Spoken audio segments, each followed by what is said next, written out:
Good morning, everybody. It's Hammer. Today is Wednesday, June 11th, 2025. I am here with the daily mortgage rate update. Of course, like I said, my name is Hammer. I am the rate sensei. Got some great products for you. We related to that soon. We'll be rolling out. So today we are going to talk about CPI coming in lower than expected, why it did, what it means, how it's helping rate sheets, and most importantly, how long is it going to last? We're going to talk about the deal with China. But is it really a deal? We'll dig into that a little bit. We're going to talk about why you need to keep your opinions to yourself on social if you want business. This does not apply to the first two. Think LA protests, riots, that kind of stuff. Seeing a lot of stuff on social. We got to talk about that, y'all. We're, a little off topic, but yet on topic. So remember, I am Hammer. You can join me live each and every weekday morning, 9:30 a.m. Eastern time. If you're here this morning, say good morning in the comments. Let me know that you were here. Like my friends, Nicole Semerad, Tiffany Teal, Deb Dickinson, Mike Morano, Tim Klyla, Jerry Avila, Amy Blauser. Great to see all of you.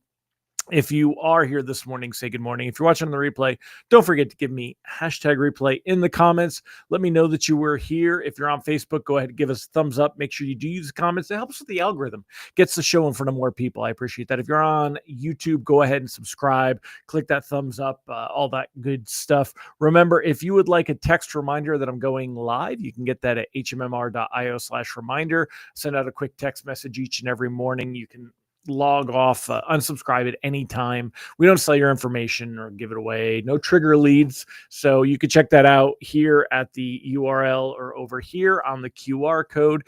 If you are on your phone right now, take a screenshot. You can even go back in your photos and that QR code will work, which I think is awesome. So let's go ahead and let's jump in with what we got going on this morning and get to the good stuff. We got a lot to cover today. So yesterday, let's start with yesterday real quick, just before we get into the good stuff today. Here is yesterday. Everything in front of this little tiny dotted line right here, we're going to go over. So everything in front of that dotted line, let's talk about. But basically yesterday, mortgage bonds around 10 a.m. when pricing was set right here around 98.70-ish, ended the day right there around 98.70-ish.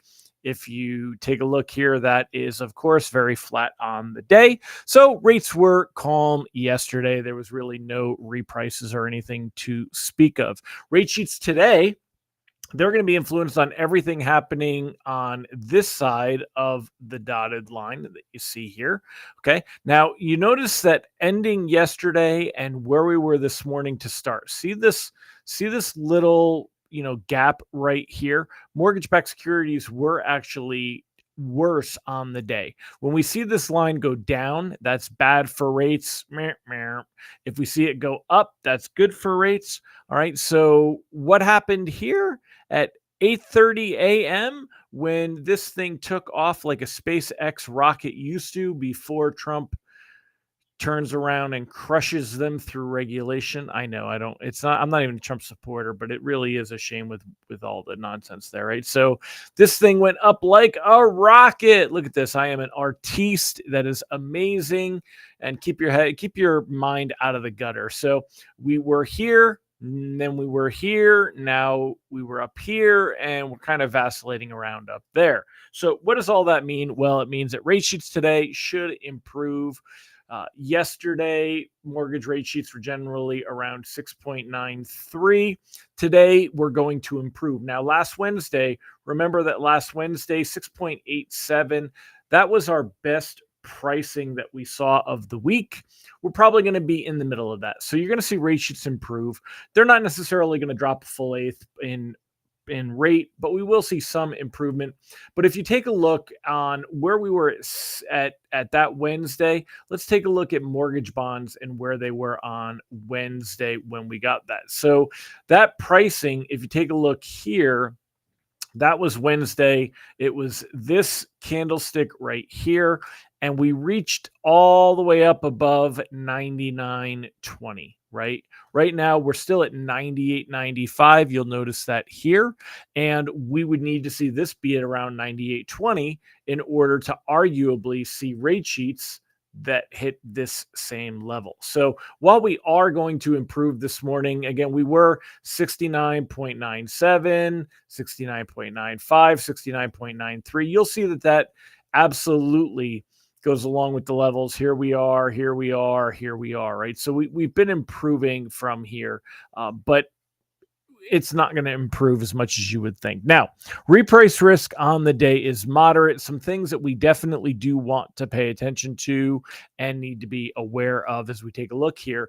You can see that mortgage-backed securities today, this candlestick right here, this giant green candlestick, that's the one we're going to focus in on. Now, you see this red line. I'm highlighting it in yellow, but do you see the red line? That's the 50-day moving average. And you'll see that we came up and tested the 50-day moving average. See this small, skinny part of that candlestick right there? That is called the wick. That is the high point. What that coordinates to is over here. And let me move this over. I got this all set up today. Aren't you guys proud of me? I had this all set up for you today. So if we take a look here, that coordinates with that highest point that we've reached today. And you'll notice right now we're down here. See this difference right here? That difference is reflected in this candlestick right there. Right now, we're currently at the top of the body, the thick part. We started at the bottom. It's improving, which is why it's green. If it was red, we started here and went down and ended here. So that's what we got going on now. The reason, again, I'm bringing this up is you see how it came up and tested that 50-day moving average. That was technical resistance, and it did hold up. We did not get through that. Now, we saw this strong reaction initially today because the CPI data came in slightly better than expected. So here are the key takeaways from the May Consumer Price Index. Let's zoom in on that a little bit so we can read it a little bit better. There we go. All right. So yeah, I'm going to go right there. So here are the key takeaways to the May report. Again, it's June right now. We're looking at the May data. So both the headline, which remember, that's the total CPI inflation, and the core, which removes which, like it says here, strips out, removes food and energy. Okay. Both the headline and the core rose by 0.1%, which was lower than the 0.3% than was expected. None of the 73 economists in Bloomberg's survey predicted a core reading as low as 0.1. That's why we are seeing a positive bond reaction to reduced inflation. The 10-year Treasury yield currently at 4.4, we're going to 4.43, 4.4, right? After being as high yesterday, it ended the day at 4.47. So it has improved a little bit as well. Now, on a year-over-year basis, right, core inflation was 2.8%. Now, remember, the Fed wants inflation of 2%, but that's not the CPI reading that they're using when they look at 2%. It's the PCE reading, which is much closer to 2%. So the CPI reading is actually a little bit higher. Even still, the CPI reading back in June of 22 or 20, maybe 23, was at 9%. So we are, running low. This is the third straight month. Now, arguably, we will see inflation move higher as tariffs start to hit the shelves, but that's where the other piece of what comes in today starts to come in, and that's right here. Trump says China will supply rare earths in done trade deal. All right. So they spent 20 hours negotiating in London, not Trump and Xi Jinping, but, their lackeys. And Trump's comments on Wednesday come a day after the U.S. and China reached an agreement in London on implementing the terms of their tariff truce. Now, put your big boys and girls pants on because we're going to talk Trump, right? I really struggle to see how this improves, but I'm also unknowledgeable about it. If y'all want to give us some information, yeah, Mike, I see that one, but that's talking about in 26. He didn't step down. The real quick, Brian Shields, what's up, sir? Good to see you, my man. real quick, I'll come back to that. I don't want to get distracted. I'll come back to that, Mike. We can talk about it. So right now, though, Trump says China will supply rare earths in done deal. That the whole play after all. If we take a look at this, let's see what it really gives us as far as the tariff talk. So these are the AI takeaways from the article. President Donald Trump said a trade framework with China has been completed, with Beijing supplying rare earths and magnets upfront, and the U.S. allowing Chinese students into its colleges and universities. The U.S. and China will maintain tariffs at their current lower levels, but they're higher levels, but they're lower than the ridiculous 145% that we put on each other, following negotiations between the two nations this week in London. So the fact that we are going to see these tariffs means that some companies will absorb it, but some are going to have to pass along to the price of goods. Trump posted on social media the deal includes the U.S. getting a total of 55% in tariffs. Now, again, this tariffs are referred to as like an untaxed tax, because if the cost gets passed along to the consumer is paying it. It's being collected and then given to the government.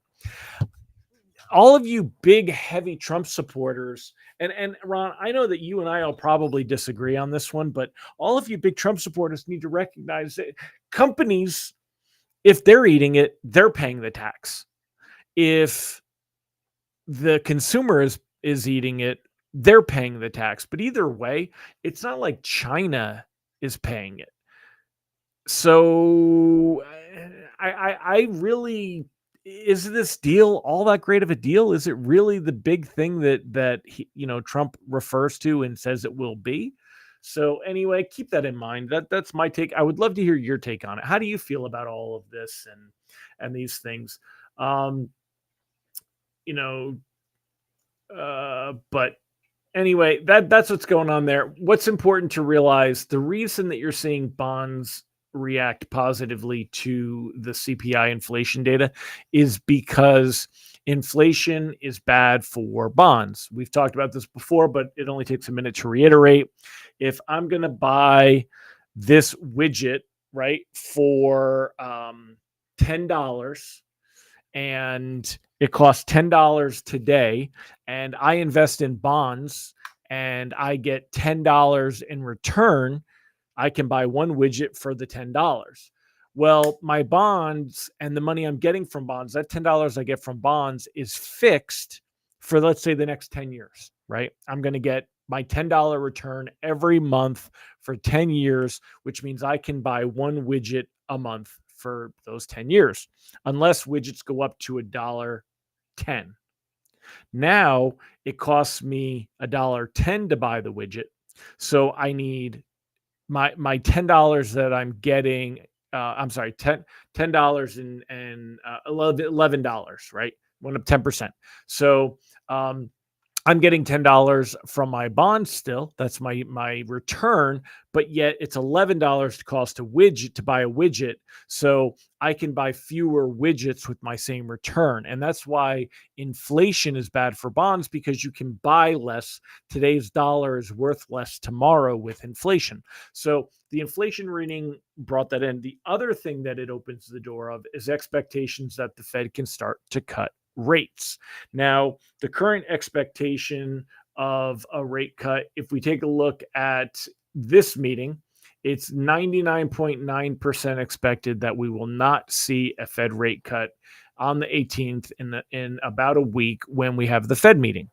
However, at the end of the year, if we take a look, expectations, we're currently at 4.25. So there's a small outlier that it could stay the same. There's a 26% chance probability that we'll only see one rate cut. There's a 40% probability that we'll see two rate cuts. And now there's a 23% or 24% probability that we would see three rate cuts. Let's go ahead and click compare and see how that compares to yesterday. Now, taking a look here, and let me see if I can zoom in on that a little bit, if it changes that a little bit. Let's go back up to that. All right. So taking a look here, and you know what I'm going to do is let me turn my head out of the way for a minute. Let's go ahead and push this off. Let's make this full screen. I just want you to be able to see it real clearly. Here you go.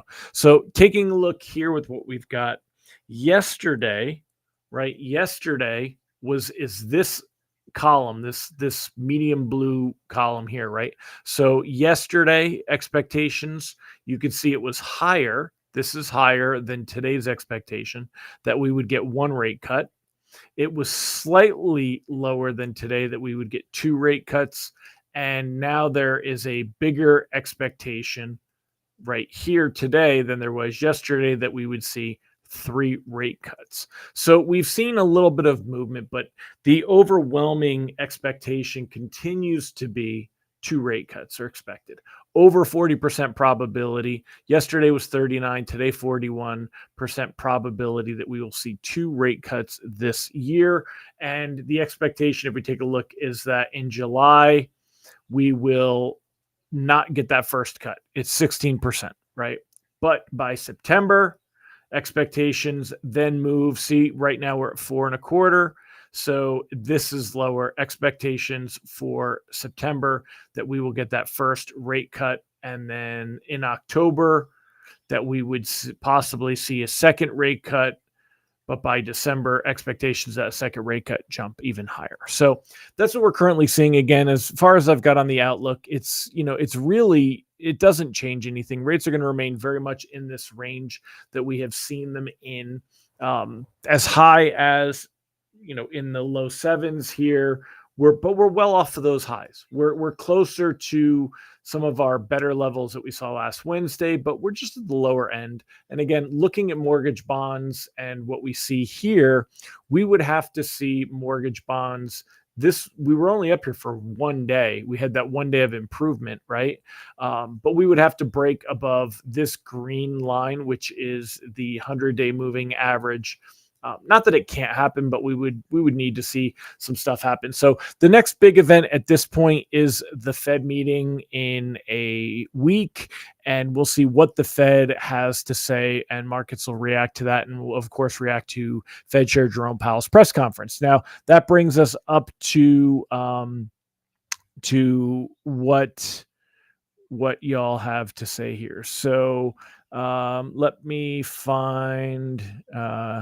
It does not look like the Blue Origin rocket, Ron Siegel. Don't you even? It did not. Yeah, Sean, I agree. Tariffs are a tax one way or another. Ron says that according to the NFIB, that the tariffs might already be baked in. So that would be good that we would see continued improvement in inflation, which would then open the door for the Fed to go ahead and start cutting rates. Tim said, simple answer. It's a tax on the American consumer. It impacts people with lower income more than those with higher income. I'd agree. Those with lower income, thus lower income tax, are not exempted from paying the higher costs that are due to tariffs. It's a regressive tax, a tax that impacts those with lower income more than it does with higher income relative to their income. I don't disagree. The argument about it being a deal and why I put this on what we were going to talk today is the original concept that we were sold is that this is the first step in reinvigorating manufacturing in the US. There's very little of that happening. Very little of that happening. So, especially with any long-term success to it, things that they initiate start happening now will change in a year or 2 years. So you won't even see the things that are arguably being built or the changes being made to do more in the US being made. So I really, again, put on your big boy and girl pants. I'm going to talk Trump. I think that he's a blowhard. I think there's a lot of chaos. He creates a lot of chaos, but at the end of the day, I don't really think there was all that much done. I really don't. I think there was a lot of pomp and circumstance, kind of like Doge. It was, they're saving so much money and all this savings and what it's going to be. And then next thing we're going to move on to will be the big bloated bill.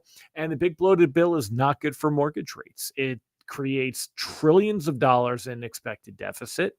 And that scares markets and it pushes down bonds because the expectation is that, we're going to have to put more treasuries out there. We're going to have to borrow more to fund all of this stuff, and it's not good for interest rate. It's not good for mortgage rates. As far as Mike, what you're talking about here, I can't get your Bloomberg article, but I already read the ones yesterday. Bessent emerged as a possible contender to succeed Powell. Powell did not. He's not quitting, and he's not stepping down. His term is up in 2026, May of 2026. And that article talked about, that Bessent would be in line to be nominated to take Trump's or to take Powell's spot. But Powell has not made any inclination at all that he is going anywhere or stepping down. And when next week, when we get to the press conference, I'm sure there'll be some talk about that. And he'll just quickly shut it down and say he's already addressed it, which he has. So there's really nothing going on there. Again, just to be very clear, because we've talked about everything, and I don't know that I've been clear on what we're going on with rates. Let's kind of bring this up and just go over this one more time, just to make sure that we've really got this dialed in. So what we're looking at right now, mortgage bonds are up 29 basis points on the day. You can see that here. And that means that we're going to see better pricing today. We're going to start out the day with better pricing, which is great. However, will that better pricing stay here for the day? I don't know. I say early gains don't always hold up, and be extra vigilant. I see your comment, Ron. I want to hear more about this. The big bloated bill saves $1.4 trillion right away. When they talk about adding debt, they're assuming we don't already have the current tax cuts in place. You're right. I'm probably watching too much in the headlines. I have not dug into it, so I will own that and be accountable to that. But I'm going to defer when I see a guy like Musk, who is autistic and is super hyper focused on things, and he feels I'm going to ride that wave that he's done some research. Now, he could be totally wrong as well, but I'm going to figure that he was on there. And then you said only in Washington did the 200 billion in Doge cuts equate to no savings. Yeah, true. I mean, I think it was 180 billion that they say so far. But again, I think most of these numbers are made up on that. So, but let's talk mortgage rates, and I'll keep it focused here for those of you that are like, hey, Hammer, right, you said we were going to talk about mortgage rates. So anyway, looking at what's going on, I don't know why this moved and won't line up like I had it before. Let me go ahead and pull this over. Let's talk about what we got going on. So taking a look here, my concern, we're testing this 100-day moving average. You could see as we go back, we tested it back here. When was this? This was back in May. We tested that 50-day moving average. The red line's the 50-day moving average here. We were above it for a few days here early in May. Otherwise, we have really not been significantly above this 50-day moving average, which you can see right here, since all the way back, and this was in April. All right. So it was way back in April that we were above the 50-day moving average. And it's not that we can't ever get above it again. It's just that it is currently a very difficult and strong resistance level here. Again, we've tested it. We failed to break it. We were above it for a few days and fell back below it. It's been a big deal to be above that 50-day moving average. So this is something we definitely want to be paying attention to. And you want to look at locking anything closing near term. We've got 1 week until the Fed meeting. Now, loans that are 30 plus days and, longer, I wouldn't be in a hurry to lock. We want to see what the Fed has to say. If we get any kind of dovish message next week at the Fed meeting, that will help open the door for rate sheets to improve a little bit further. But we don't know if we're going to get there. Between now and then, we'll talk about it. Right now, the Fed is on their blackout period since Saturday, so they're not talking about things. So, and if the Fed does cut rates, it's not those rate cuts that will improve mortgage rates. It's if we expect to see future rate cuts beyond those cuts. 2 cuts are already priced into mortgage rates this year. So where markets are already pricing in the expectation of 2 Fed rate cuts. And but if it could be more dovish than that, that is what markets will be looking for. So, all right, my friends, I think that kind of wraps us all up there. I know that he took some of his comments about the Trump issues, Ron, but he didn't go back on the expectation of this bill being a big deal. He was taking back comments like that Trump's name was on the Epstein list, which it probably was. And not everybody that dealt with Epstein had to have been a child abuser or into crazy things. You know, I think that the blanket is not fair to put on everybody, but you know, there's certainly when you're in the ultra wealthy and you're rubbing elbows with certain things. But let's face it, Trump has a history of womanizing, so he very well could have been a part of that. But his women are usually older. So anyway, I'm going to wrap up before I get myself in trouble talking about all this stuff. And that's where I was talking about with social media, which I am on right now. So check out our Grab and Go Social. We still have our pre-sale running for a little longer. You can jump in for $7 to try it out. If you're looking for a way to build your social media presence, get out there and start getting content. Grab and Go Social is a unique program that gives you daily pre-made and most of the time editable content that you can get out there. And it's stuff that really works to help stay in front of consumers, generate buzz, create a conversation, sometimes to build an audience. Grab and Go Social is a very unique social product, but when you're on social, be careful what you're talking about. You know, like things like these LA riots or protests or whatever. See a lot of opinions flying around, and at the end of the day, is it really worth alienating somebody that's a real estate agent partner or somebody that would have worked with you for a loan because you want to get your opinions heard? You got to decide. Now, some of you may want to only work with people that you attract based on your opinions, and that's okay. That is a way of doing business. In other words, guys like Matthew Stevens, who is a no apology, very opinionated Christian with conservative Christian values, I'll call it. And he puts that out there unapologetically. And he attracts other folks that are like-minded that will work with him because of that. However, you've got to decide how you want to run your business and what you want to put on social. And sometimes just getting caught chatting about the events of the current events of the day, it's not worth it when you realize that you could lose referral partners. People are not, they're not level-headed. People get so out of control, especially when it comes to Trump. If they love him or they hate him, they get out of control. The cognitive dissonance does not allow them to process. And if something goes against their belief system and against how they feel about either the Orange Man taco, as one hand calls it, or, you know, the reason that America is improving on the other side, either way, however you feel, it's the same guy. And so just be careful what you're putting out there, and you know, depending on your business model. So, all right, my friends, Ron said Austin did a great job yesterday on Grab and Go teaching about Instagram green screen. Awesome. Glad to hear that, Ron, and appreciate that. So, all right, my friends, I'm going to wrap it up. You guys have a fantastic day. I'll see you tomorrow. Take care, everybody. Bye-bye.